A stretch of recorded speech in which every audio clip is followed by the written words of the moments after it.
Good afternoon, ladies and gentlemen, and welcome to the Rebel News live stream panel discussion on this, a Friday, October 31st, 2025. Happy Halloween.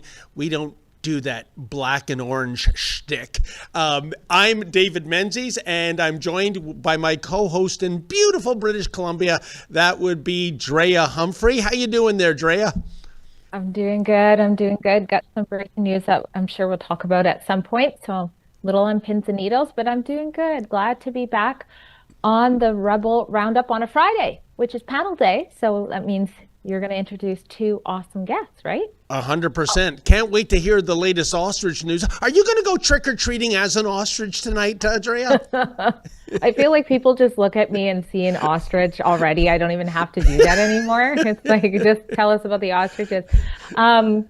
Yeah, but if anybody wants to join in, talk about what we're about to discuss today, or even has questions for our panel members, you can do so through YouTube via Super Chats, or if you're watching after the live via Super Thanks, and on Rumble by Rumble Rants. If you donate $5 or more when you do that, we make it a part of the show, but most importantly, it keeps us going at Rebel News so that we can bring you the other side of the story.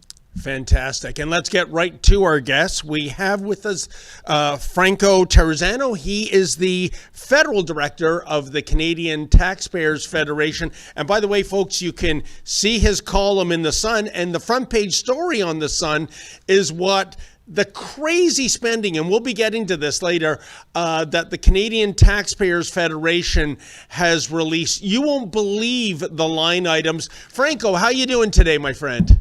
Hey, I'm doing great. Happy to be on the Rebel Roundup. This is going to be fun. A little spooky Friday afternoon.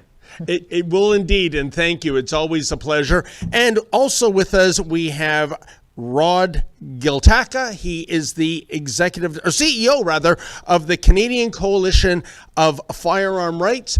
And Rod, I got to tell you, I have joined the firearms community as of this summer. Let me show you my gun. I brought it in. And you're going to say, wait a minute, but you don't have a pal, Menzies. You're doing something illegal. No, this is, it's called a bug assault. So we were having problems with wasps. So you cock it, you take the safety off. It actually has a safety. And I think I killed a slug or something in the studio. Rod, the question is, how long before the Carney Liberals make this a prohibited weapon? Well, probably not long. In fact, now this is all fine and well, all the joking, but they are definitely on the march. You know, the latest thing, just to share this with you guys, since we're on the topic, the latest thing that we've heard is the government is going to start looking at optics. So anything past 9 times optics is a sniper rifle accessory. Oh, and wow. There's a word that, and I've heard that from a couple of sources, that might be regulated soon. Unbelievable. Oh, yeah. And soon there won't be anything for gun shops to sell at this rate. It's absolutely ridiculous. And of course, the ostensible policy reason is to crack down on armed crime, except that criminals don't follow firearms regulations. That's what makes them criminals, but never mind. Anyways, folks, lots to get at. And why don't we kick it off? Why don't we start with you, Franco? The front page story on The Sun, Waste 101. Let's see, there are federal government studies, folks, involving your taxpayers, sometimes into the six figures, grocery cart life cycles, gender identities of Harry Potter fans, are kinky people flourishing, gender politics of Peruvian rock music. Franco, I thought today was Halloween. It kind of feels like April Fool's Day. What is going on here? Yeah, well, look, every day taxpayers are the punchline in Ottawa, right? Every day we are the fools and they're spending our money. At least that's what the politicians seem to think. Look, some of these research grants that the federal government is funding with our money is absolutely insane. You mentioned a couple of them, right? $100,000, folks, taken from your pockets to fund this study about the life, birth, and death of a grocery cart. You know what? Like $100,000 for that? Like, I got a better idea. Why don't you phone up Bubbles from Trailer Park Boys? You can get that study done for a couple pepperoni sticks, right? Or how about $8,000 studying gender identities in online Harry Potter fan communities? Like, David, what a waste of money, right? We all know J.K. Rowling's stance on gender is pretty firm, and also grown-up Harry Potter nerds never get laid. So I don't know why the government is spending $8,000 on this. But look, there's a whole bunch of other ones, folks. Check out the story. But a study, The Rhetoric of a Selfie. $94,000. Isn't that nice? How about this one? Advancing gender equity, mobility justice, and sustainable development through bicycles. $24,000. It goes on and on and on. It's unbelievable. And some of these studies are about issues in other countries, like, the Peruvian gender politics and their rock music. Here's how bad it is, Franco. I don't give a rodent's rectum except for the fact that my tax money is being used to fund this. But I bet you people in Peru don't care either. I mean, what is the way these studies get funded in the first place? Are these cronies that have connections with the Liberal Party?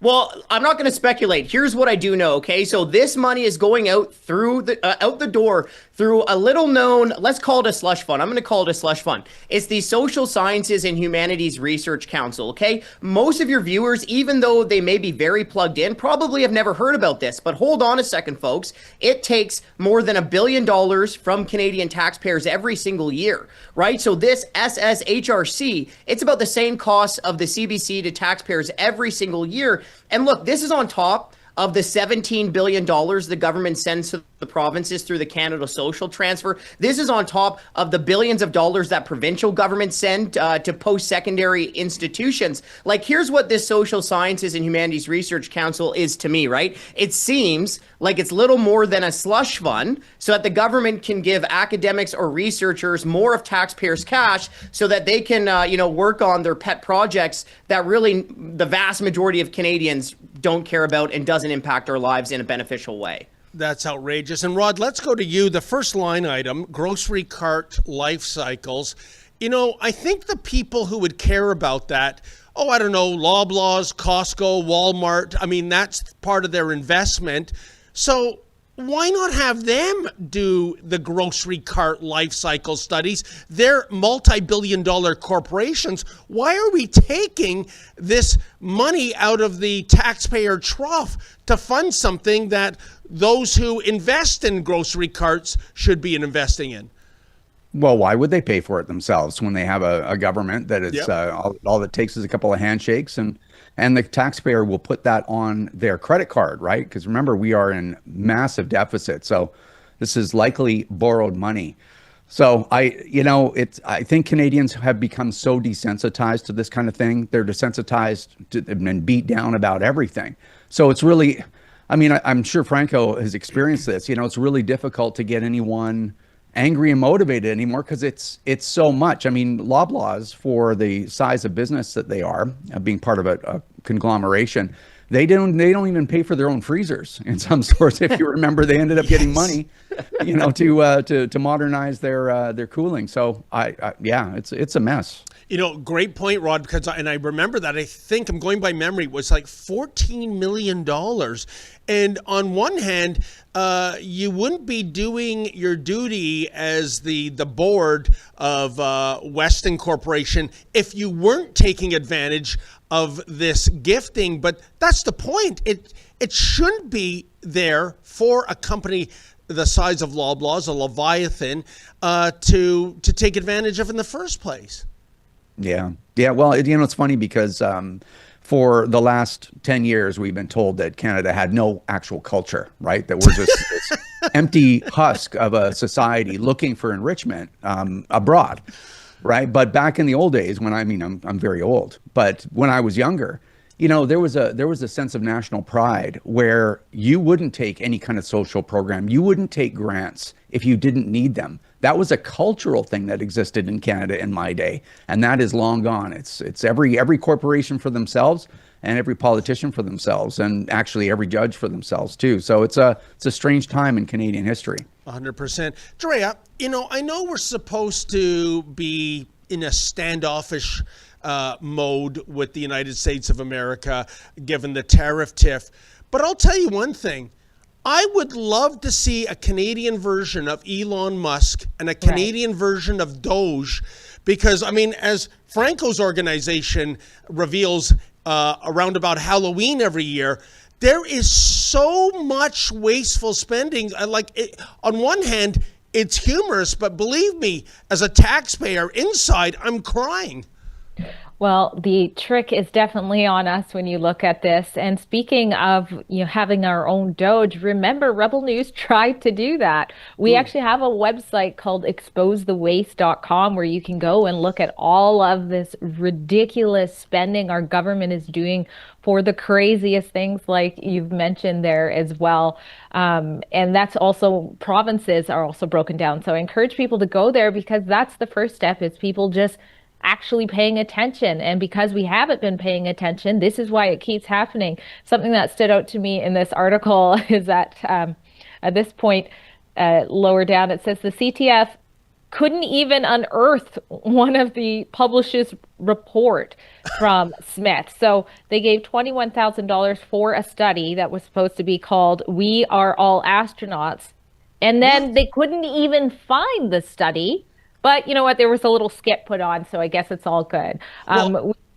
We see that happen. We saw that with the unmarked graves, where millions, I should say unmarked grave discovery claims, that with no bodies found yet, but millions were handed out based on the claim, with the expectation that they would go ahead and excavate, and almost all of them didn't. And the ones that did, of course, there was no bodies.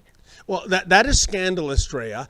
And what's the reason for we can't get the astronaut study? The dog ate the homework. But even the studies that Franco and his team can uncover, here's my question.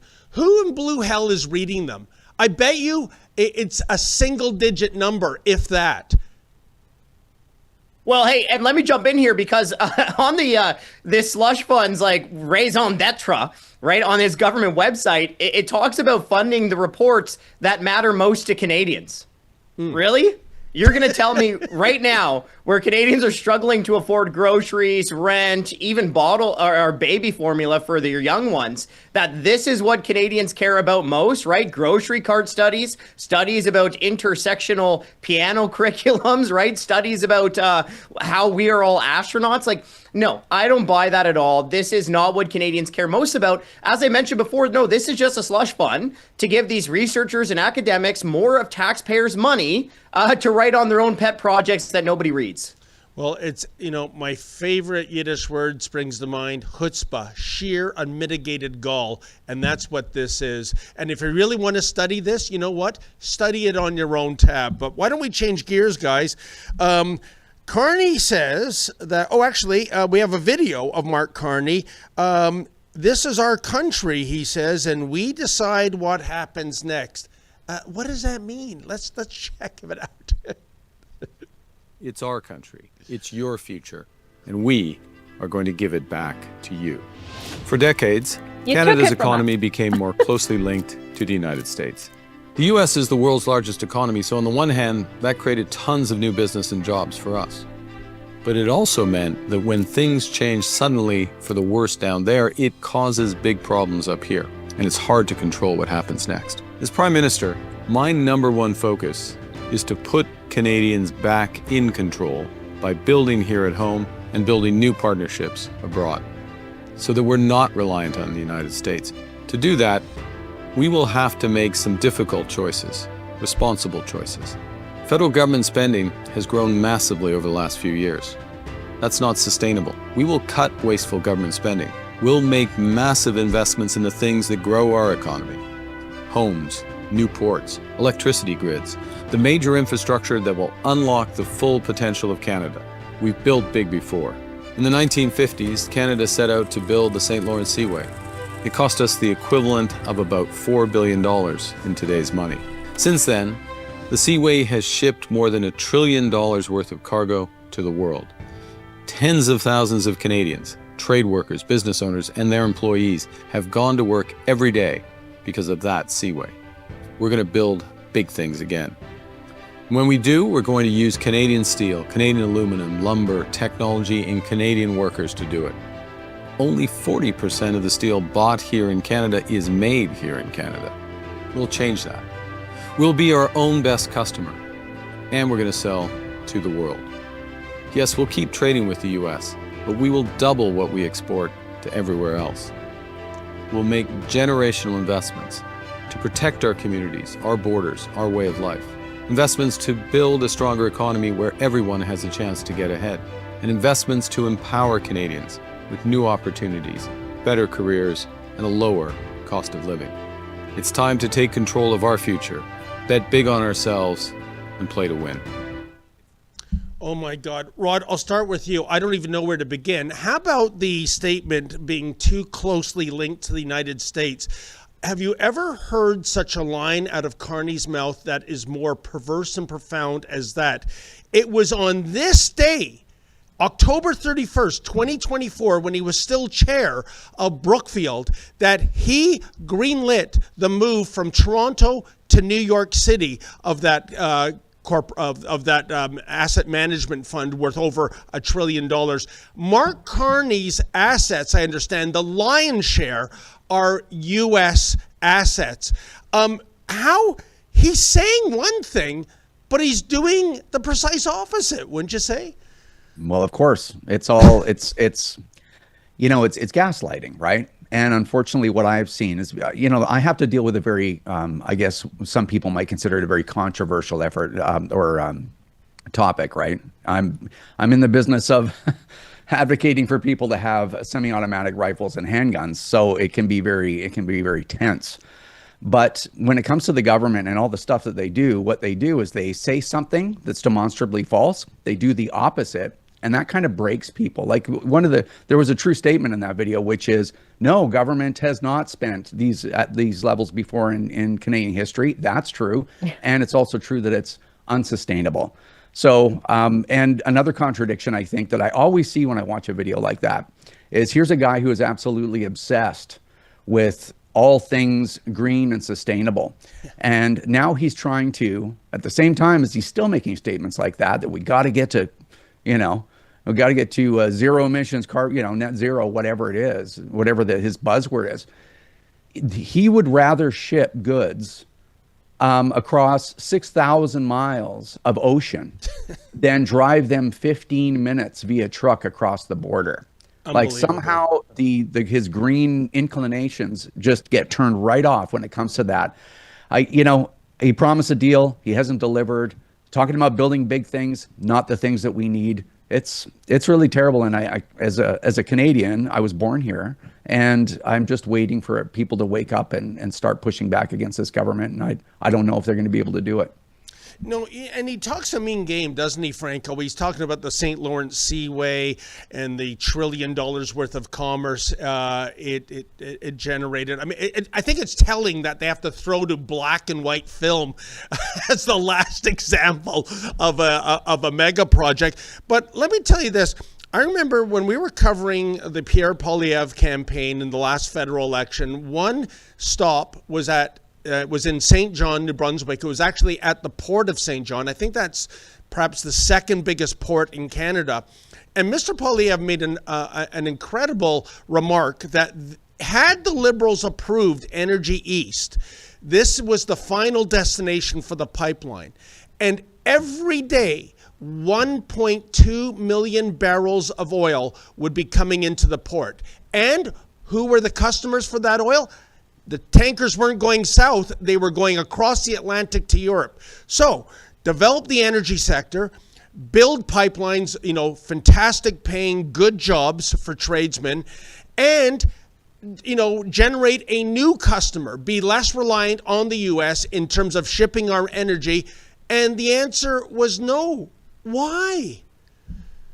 The No More Pipelines law, the discriminatory tanker ban on the West Coast, moving the regulatory goalposts on the Energy East pipeline, rejecting the Northern Gateway pipeline, the consumer carbon tax, the industrial carbon tax, the hidden carbon tax buried in fuel regulations, right? The cap on oil and gas production. You can go on and on and on and on. Like, look, everyone knows at this point in time now that investment can flow to many different countries around the world. Well, ask yourself, if you are an investor, if you want to build a major natural resource project, why would you do it in Canada? No. With the government, right? Like, look, Canada should be the best place in the world to develop clean natural resources. We are the solution, at least in theory, right? However, when the government roadblocks development with regulation after regulation, with tax after tax after tax after tax, you got to ask yourself, well, why would an investor decide to come into Canada when they can go somewhere else? And that is the unfortunate reality that we're living in. And it is reality because we've seen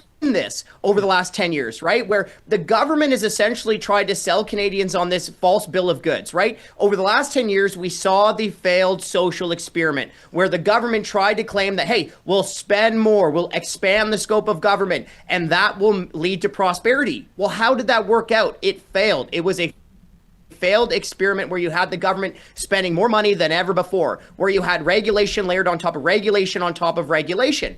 And again, it was a failed experiment. We got massive inflation. Our economy stalled while other economies grew, right? Like, at this point in time, government is not the solution.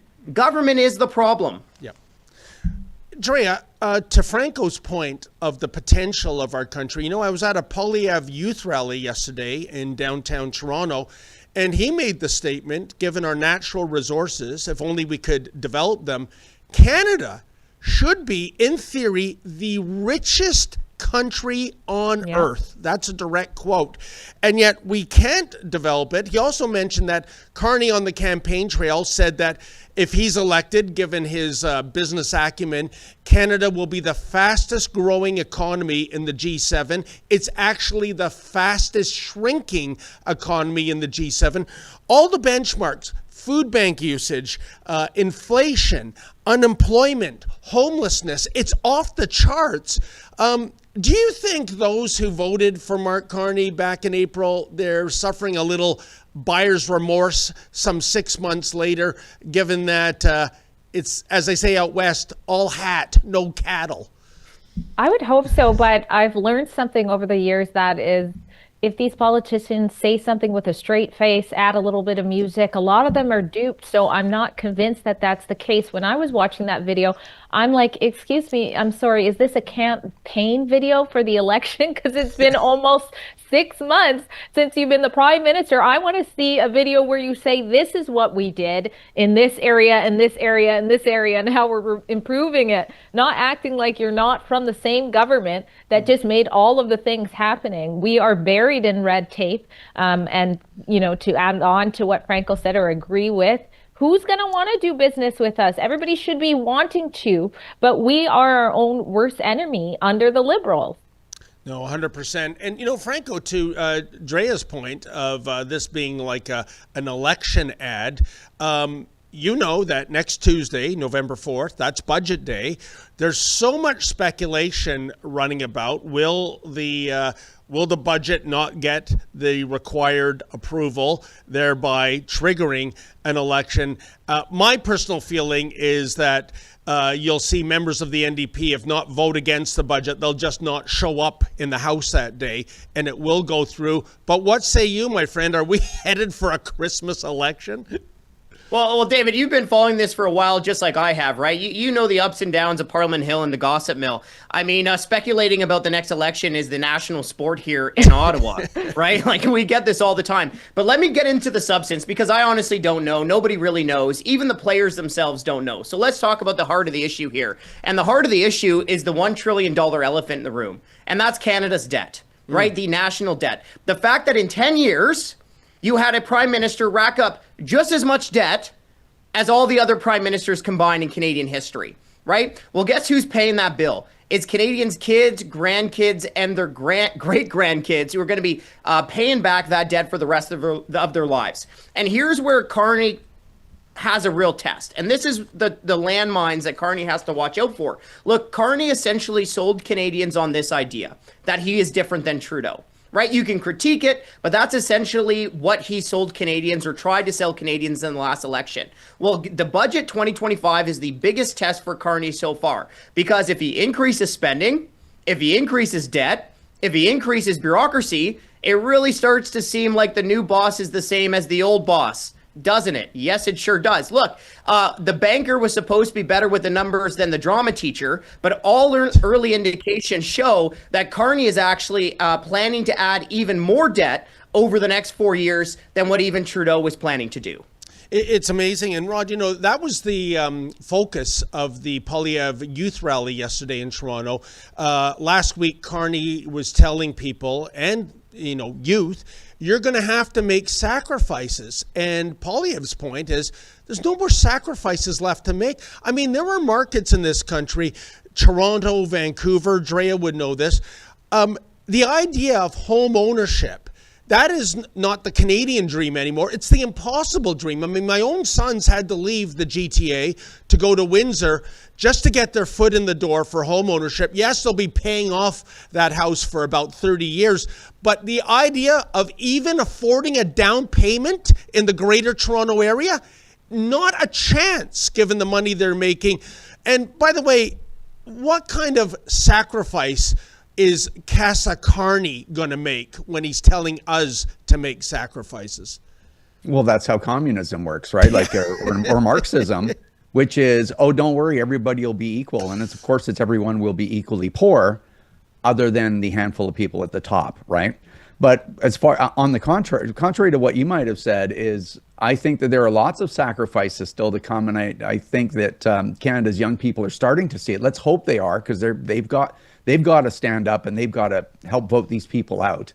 And hopefully even the boomers are thinking, like, my investments are going to go through the basement if I continue on supporting a government like this. I think there's a long way to fall, to be honest. I hate to be the bearer of bad news, but either something is true or it's not. And if you look at the all indicators, and this is Franco's domain here, look at the economic indicators. Our standard of living is going to go down dramatically, and it's going to continue to go down because it takes a long time to turn something like an economy like ours around. I mean, there's easy ways to get it going in the right direction, but that takes some time. So I think young Canadians, and not so much people my age, but young Canadians, are going to have to revise what they think their future is going to look like. And unfortunately, it's from voting wrong. So hopefully they can get that turned around. Oh, Drea, I couldn't agree with Rod more. I mean, at that rally last night, standing room only, and we're talking early 20s, even teenagers, they want nothing to do with the left. And it's kind of funny. I remember a philosopher once upon a time said, if you're young and you don't vote liberal, you don't have a heart.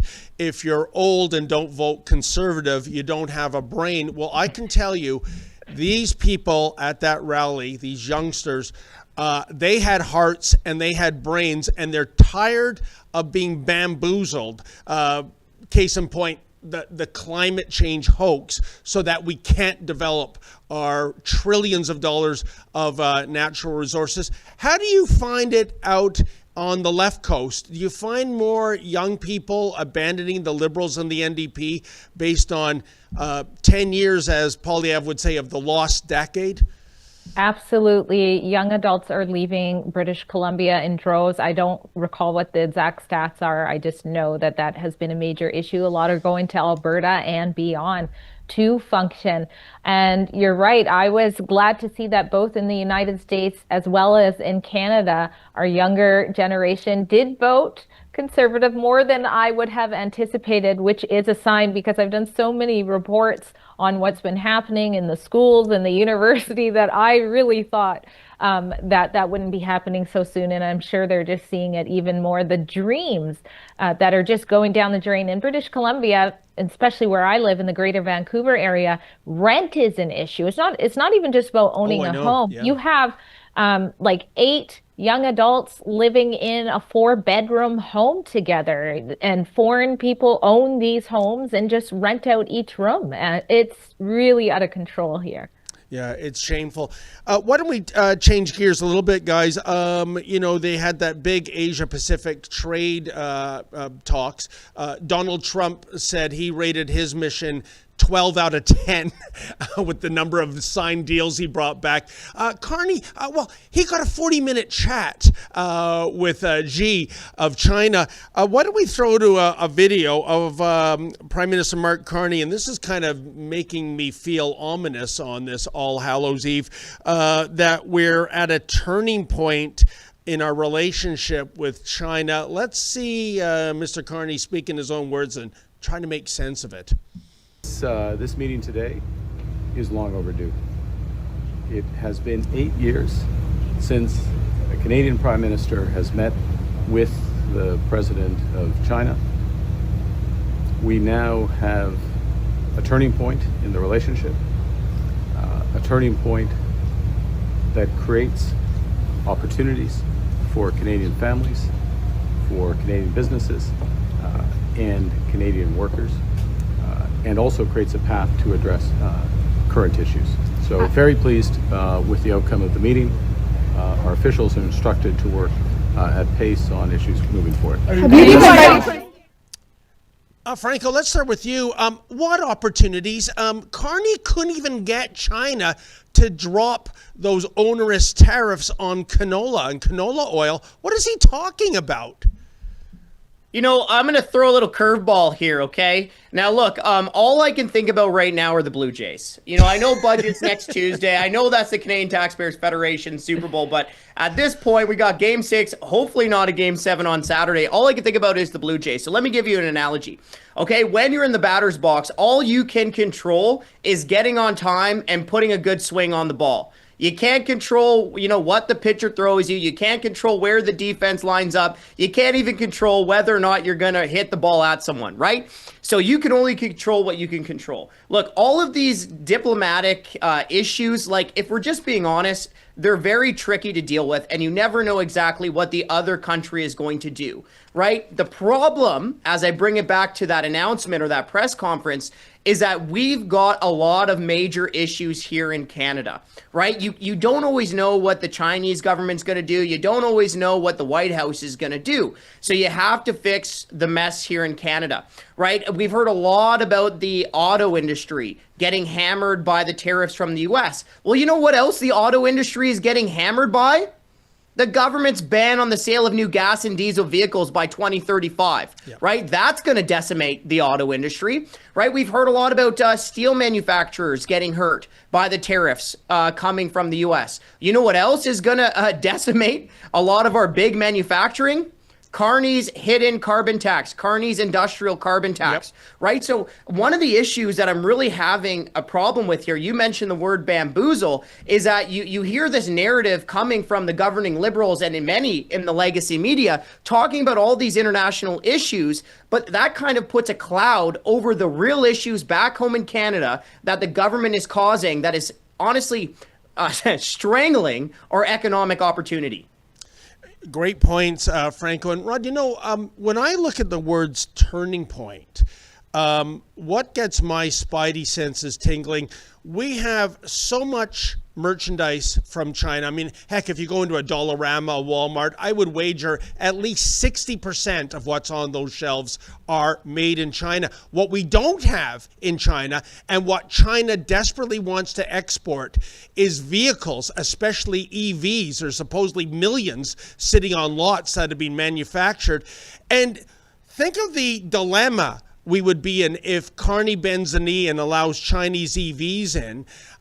They'll be underpriced, dubious safety standards, I understand. But to Franco's point, the federal government and the province of Ontario has been investing tens of billions of dollars into EV and EV battery production.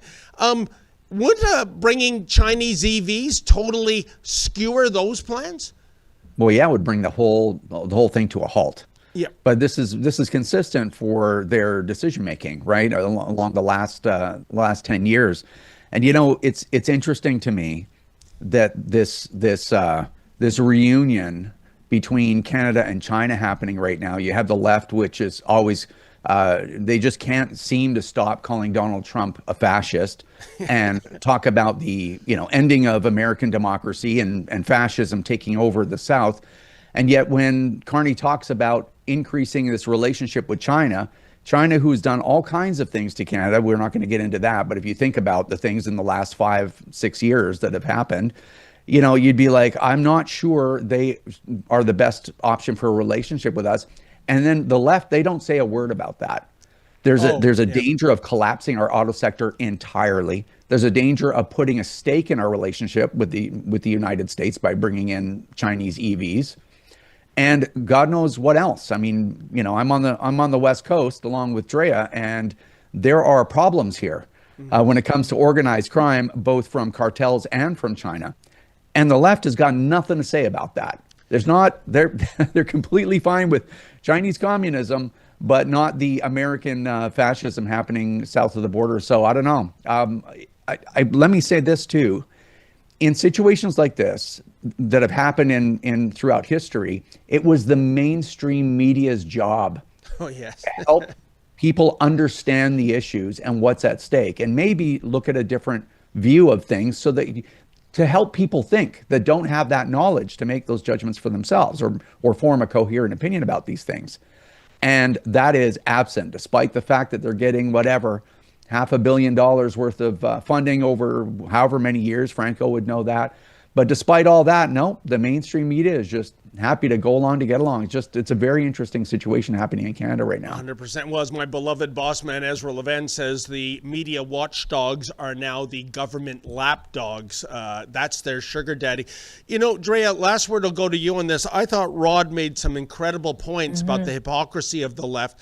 When we reach out to China, and I know Carney's predecessor, remember, he had admiration in his heart for the way China, you know, the Chinese dictatorship gets things done, which is, I think, the most colossally immoral quote of the past 15 years.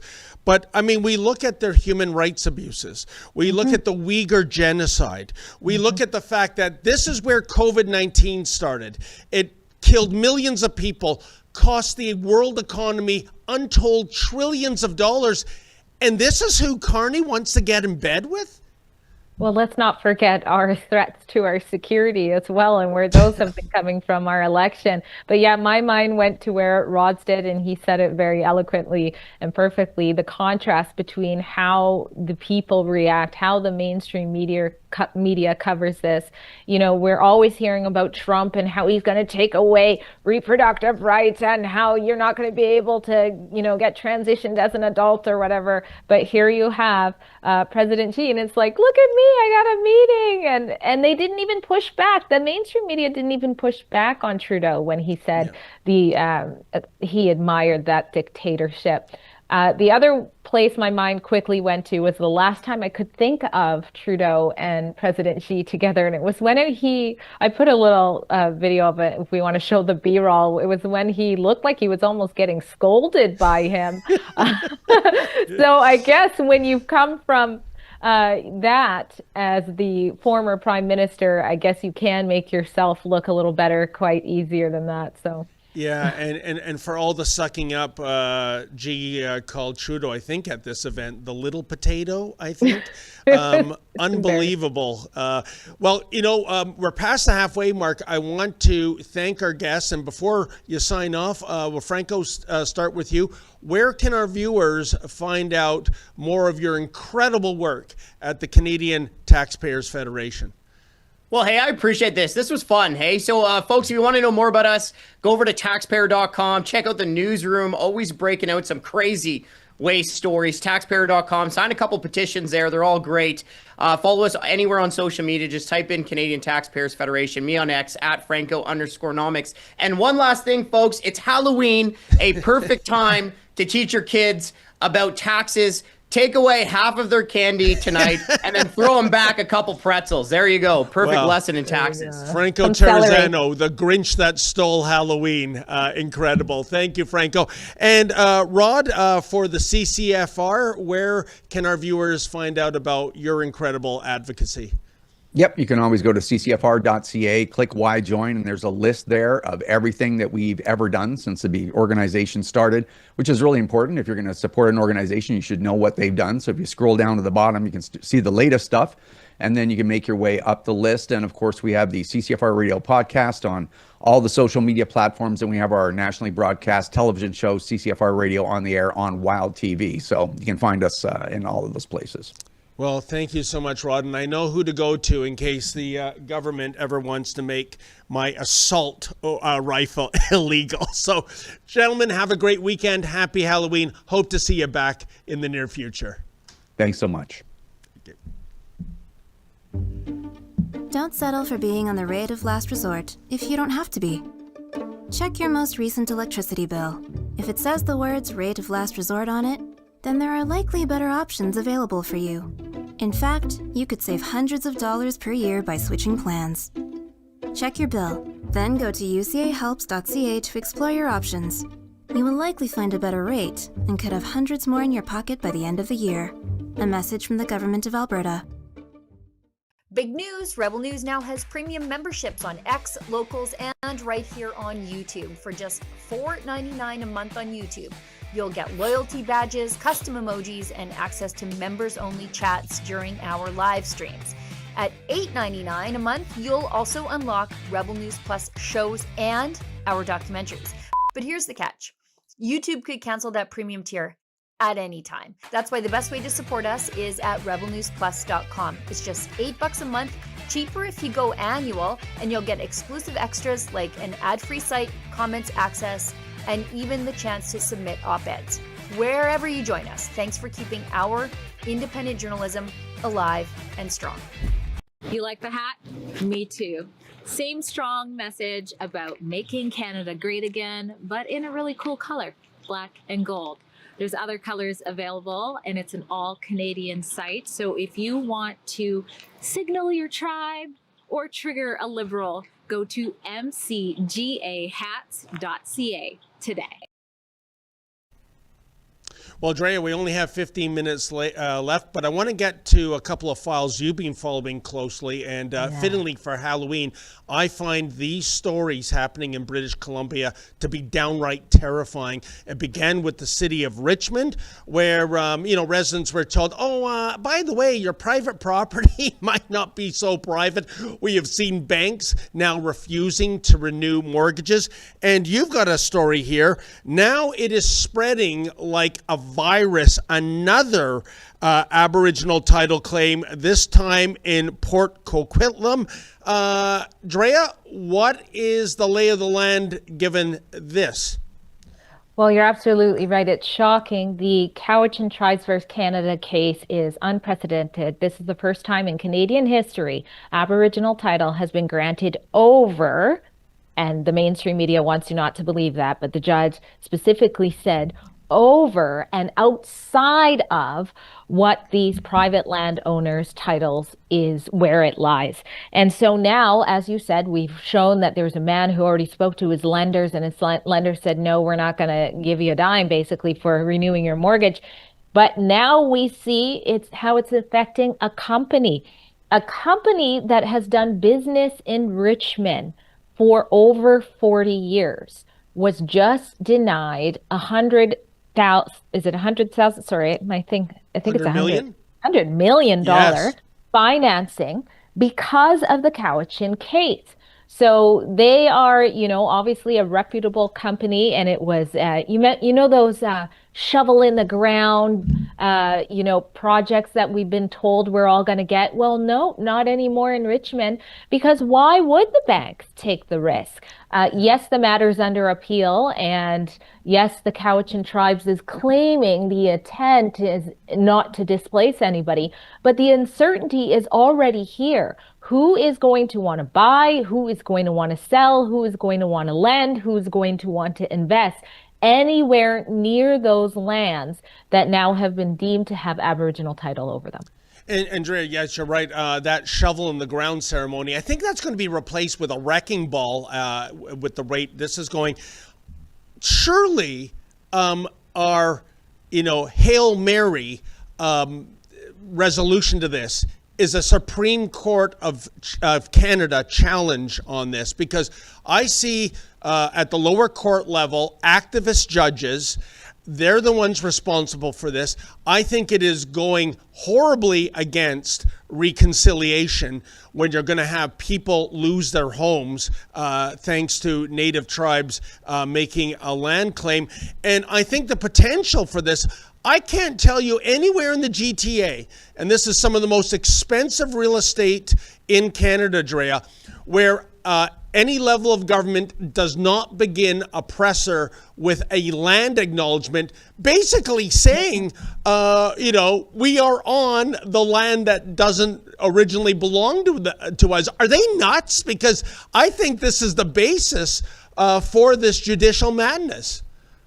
They are nuts. And, and it shows that we're not nuts. And I just want to have a moment here, because it's been years that I've been reporting on something called UNDRIP, the United Nations Declaration of Rights on Indigenous Peoples. It was hard to say, it was hard for people to understand, but I was trying to wake people up to what is happening. The UN policy that British Columbia adopted as law in 2019, the first jurisdiction in the world to take that aspirational framework that says Indigenous people should be able to have ownership of the lands that they claim to have used, which is exactly what's happened here. The Cowichan tribe said, you know what, seasonally, we fished back then, according to oral testimony, so it's ours.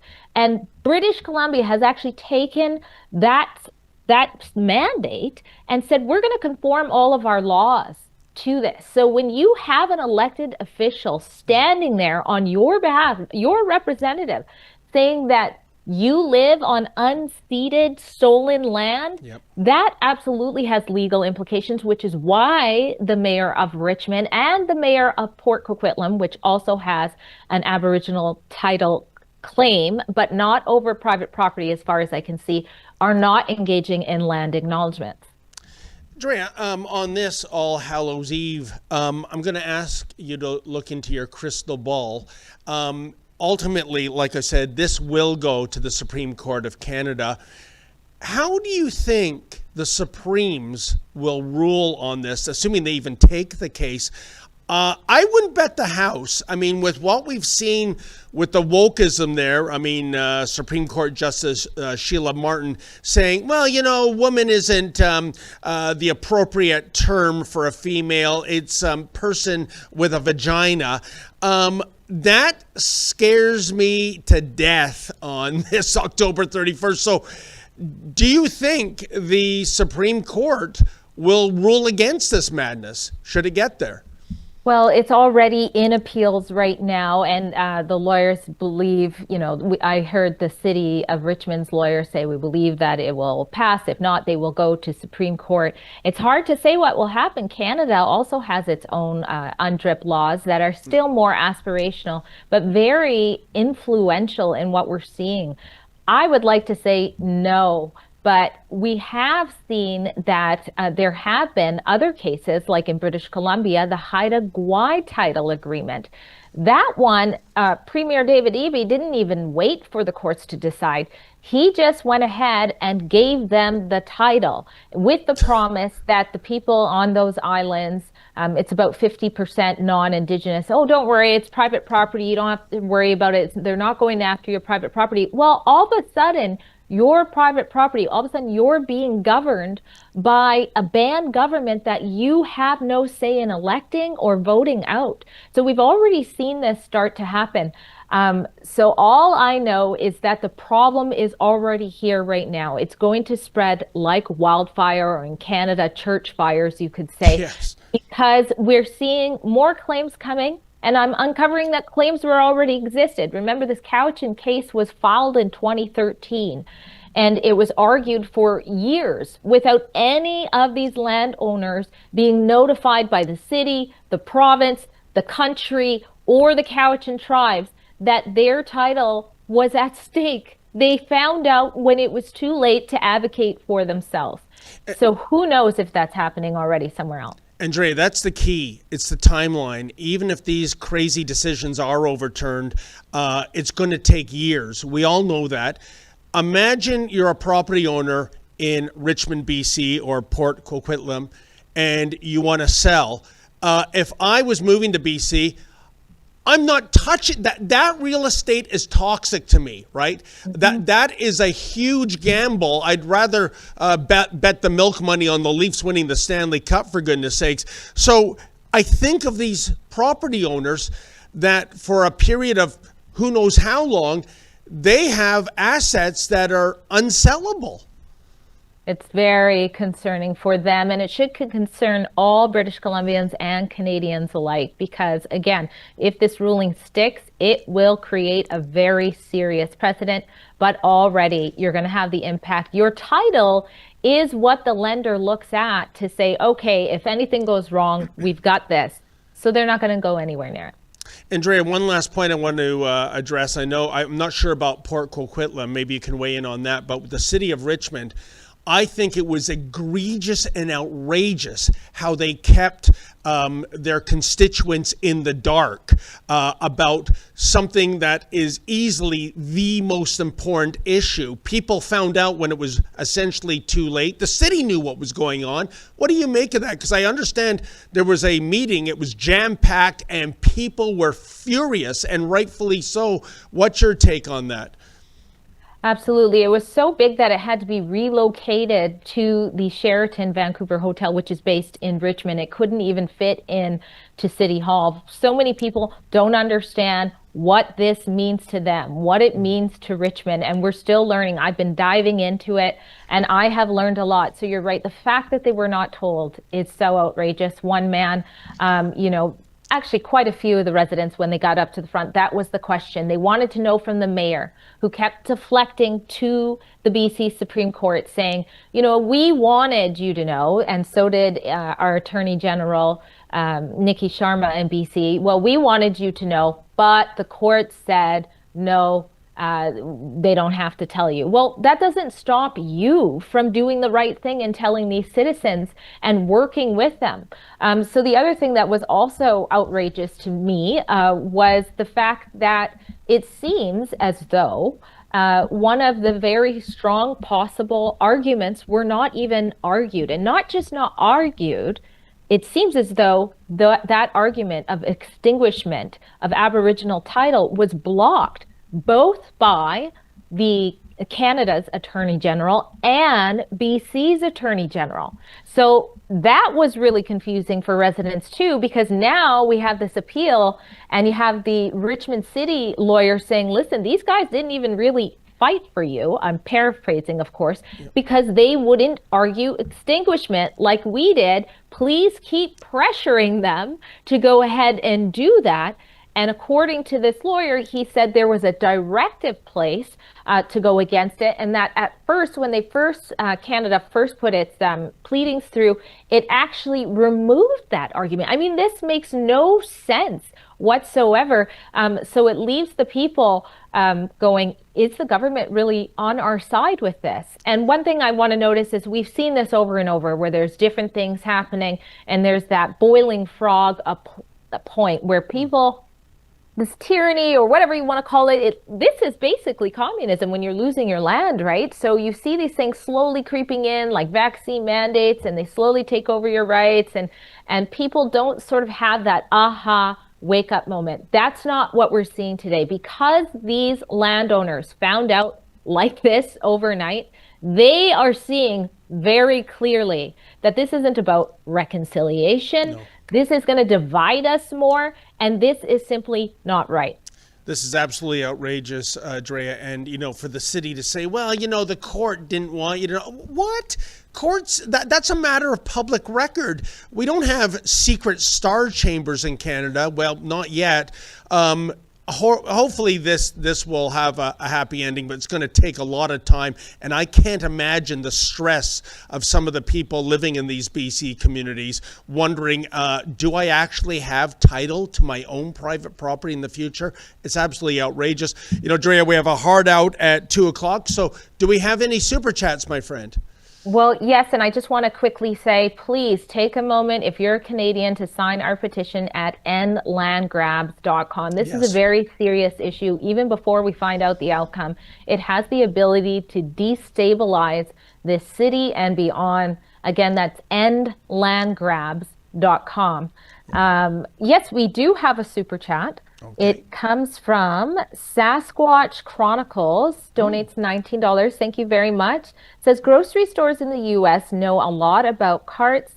It's a science right down to how much each one costs, down to the penny and the life cycle. As weird as that is, what you are talking about is money laundering. I agree. So basically, what they're saying is we could have simply just looked at studies that are already out there, and here we are funding our own study. That's ridiculous for that reason. I love that publication name, assuming it's a publication or a website, Sasquatch Chronicles. I'm kind of a Bigfoot fan. I'm still waiting for the evidence. That old film from the 70s never did convince me. But, you know, on that matter of shopping carts, I can tell you a personal anecdote. I wish I brought it with me. It goes back years, but there was somebody in the neighborhood at the local Loblaws, which is now a No Frills. They would bring a shopping cart all the way to their house. Okay, maybe they don't have a car, but I saw, you know, typically 3 or 4 very high-end cars in the driveway. Maybe those are her sons, whatever. But here's the thing, Drea. Not only did she not bring it back, she would just let it go down the driveway into the quiet residential street.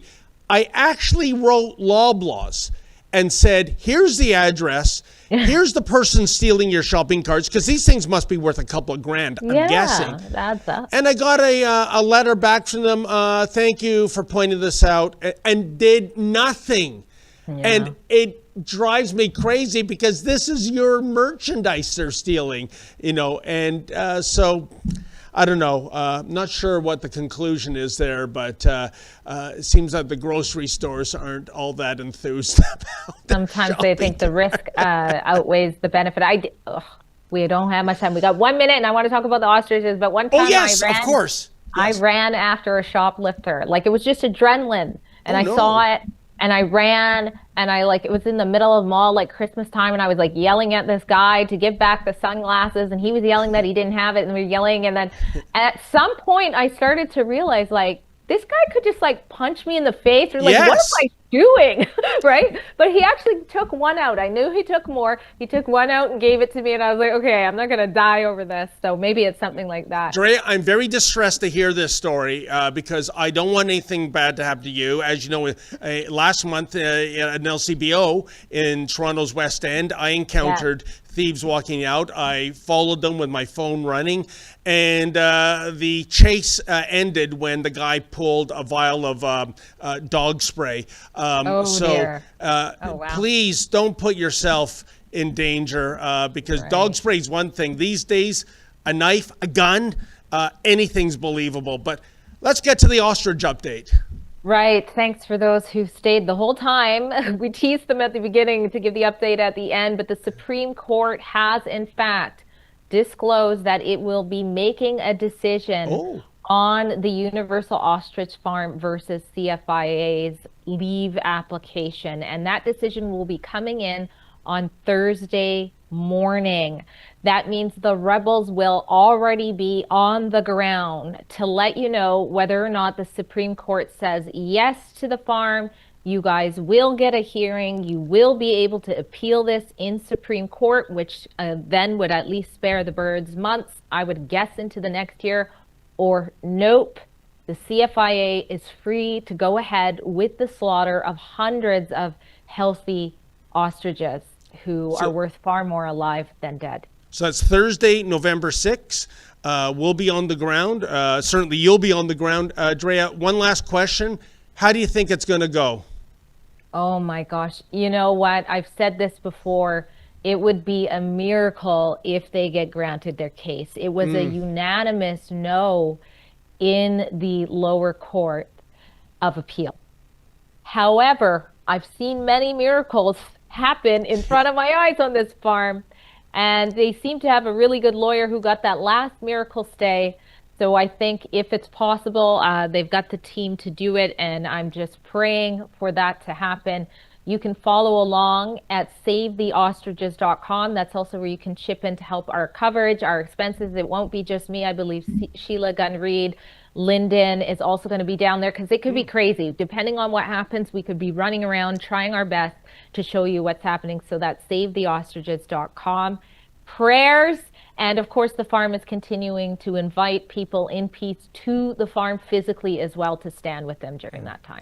What an incredible story. Well, Drea, thank you so much for co-hosting with me. And folks, thank you so much for tuning in. And thank you to the Sasquatch people for that generous donation. Much appreciated. I will be back on Monday with Sheila Gunn-Reid. In the meantime, I hope everybody has a wonderful Halloween. And as always, stay safe and stay sane.